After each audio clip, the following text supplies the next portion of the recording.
Hey everyone, welcome back to the channel where today I bring you two replays in the Jaguar 1. Now first, before we get into this video, I will just caveat the whole thing to say that I recorded these games when platooned with my friend Peter, and you can hear our chat. So I've tried to turn the game volume down, or the recording volume down, so you don't get distracted by two conversations at the same time.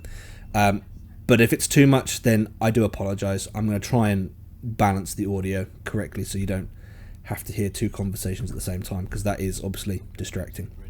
Right, with that out of the way, let's talk about the Jag 1. The Jag 1 is likely the lesser known of the Western Alliance Era 3 tank destroyers. It is a single shot ATGM only vehicle, and everybody knows the Weasel is also a single shot ATGM only vehicle, and I guess you could be forgiven for thinking that, oh, this is just a slightly bigger Weasel. No, this thing plays completely differently, and the main reason it plays differently is because it is bigger and it is slower, but it hits harder. So the Jag 1 will do an average of 1,470 alpha per shot. The Weasel will do an average of 1,300, but if you load the gold, it will do 1,430. So even with the gold in the Weasel, you're still doing, on average, less than the Jaguar. The Jaguar also has more hit points, 200 more hit points to be precise. So 2,900 in the Jag, 2,700 in the Weasel. So that's what Wargaming have done to balance these vehicles. Jag is slower, it's bigger, but it hits harder, and it's got more alpha. It's got more hit points, and I had a... I'll just break here. I got a message from that BMP3, David6816, I think it was. I got a message from that guy saying, "GG, well played," because that was a nice play there with the smoke. I enjoyed that. But shout out to you, David. Unlucky there. But yeah, thanks for playing. So the Jag 1, yeah, the play style for the Jag is very different to the Weasel. They're both tank destroyers, both ATGM only vehicles, but they play very, very differently. And for me, I prefer the Jag because it's less chaotic. I want to say less chaotic, and you can probably understand what I mean by that. The Weasel is so fast, so small, so slippery.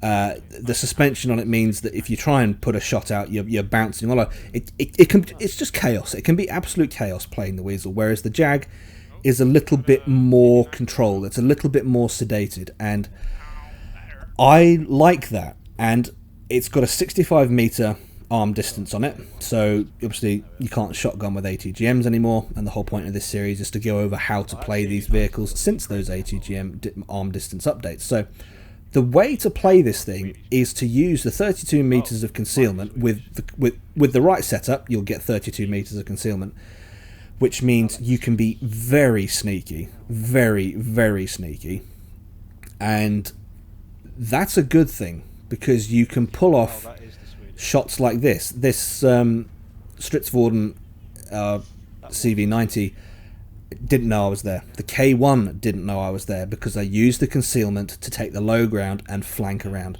And in a nutshell, that is what you have to do in the Jag.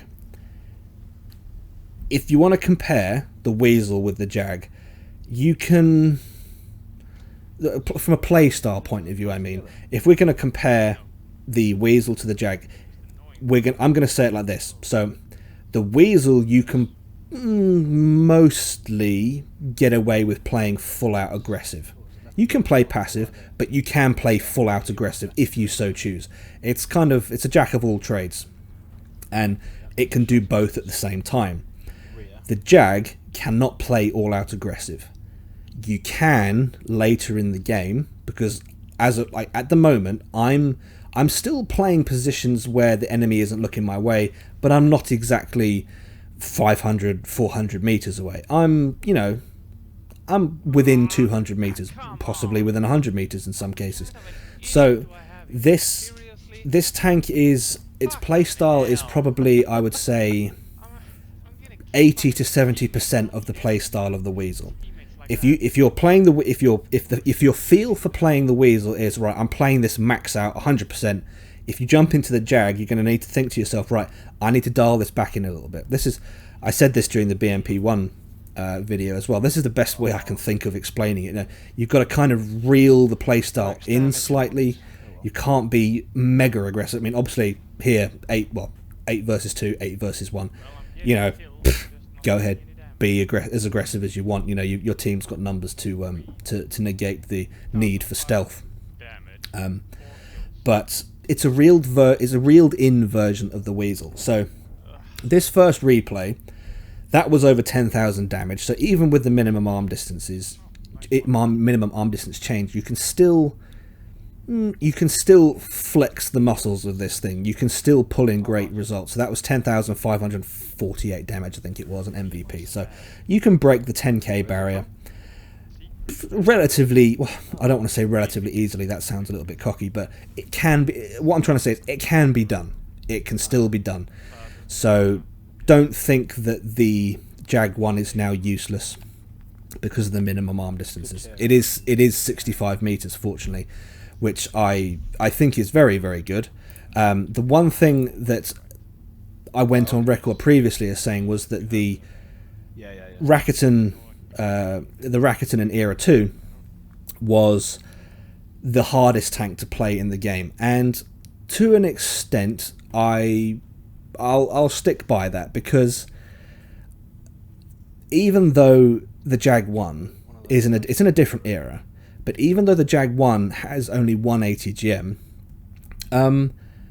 I do feel that it plays easier than the Rakuten. The Jag 1 is easier to play than the Rakuten, and that to me is surprising.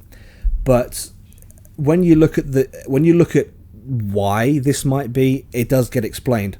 The Jag 1 is a 65 meter minimum arm distance. The Rakuten is 100 meters, and I still think the Rakuten needs to be changed because 100 meters is too far. The reason the Jaguar 1 is more playable than the Rakuten, despite having one less ATGM in its clip, it's a single shot, is because you've got the 65, you've got that extra 35 meters to take advantage of, and it's noticeable when playing the game.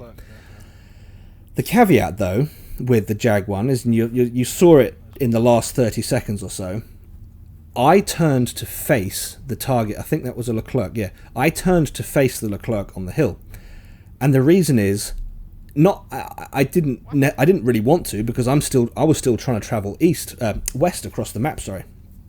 The reason I had to turn was because if you look at the roof, you've got the light machine gun sitting on the roof. The ATGM launcher will automatically aim up and over where the light machine gun is sitting on the roof. So if you're in a situation where you're moving, you're tracking a target, you turn to the left, the enemy target turns to the right, and your aim then starts swinging over the right hand side of the vehicle, at some point, and this has happened to me, at some point your ATGM is going to go to the moon, because it's the launcher is going to aim up and over the light machine gun, and it's going to knock off your aim. It's going to send your aim way off into the sky. So you do need to be very, very careful of that when playing. You need to be aware of that when playing the Jag 1, because it's the sort of thing that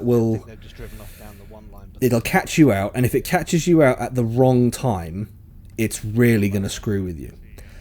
But understanding how wargaming balances things, I can see why this is the case for this vehicle.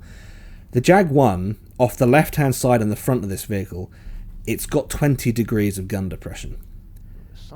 I believe that may be the highest gun depression value in the game.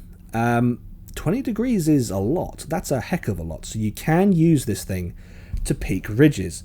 Mind, you can only peak off the front and left-hand side of the vehicle, because obviously, like we talked about, right-hand side, you can't do that.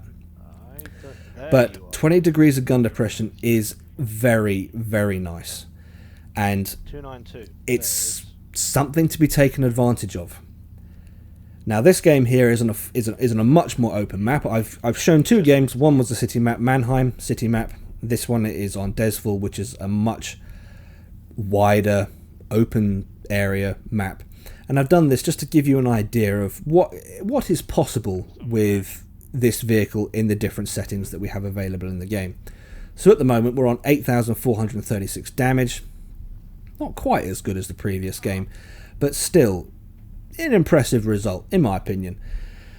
So we're using the concealment, we're shooting from range, we're not on the front line. I'm shooting from behind my team, and again, that's really how this vehicle has to be played. It's got to be played from range. Early stages in the game, it's got to be played from range, and then you can get assuming your team is winning, you can get closer and closer and closer to the enemy team as the enemy team gets whittled down. So it's 13 versus 2. I can be as aggressive as I want here. I don't know if I get any other shots in this game because that light's around the corner and the enemy TD is way off back yonder by the boundary. I think they both just evaporated. Yeah, they both just evaporated. So there you go. 8,923 damage on Desval in the Jaguar 1. Still a very capable vehicle. 65 meter arm distance on this thing. Not too bad. Not too bad at all. I love this vehicle. I have 2-marked it. And it's a good silver earner, as you can see there. I think I've got a 1.25 silver boost on. So if the Weasel is too chaotic for you, then the Jag 1 might be a more sensible option for you. Oh, I lost my 2-mark. Look at that. Oh well. Alright guys, that's all I've got for this video. If you've enjoyed it, please leave it a like, if not a dislike. Subscribe if you haven't already, and I'll catch you in the next one.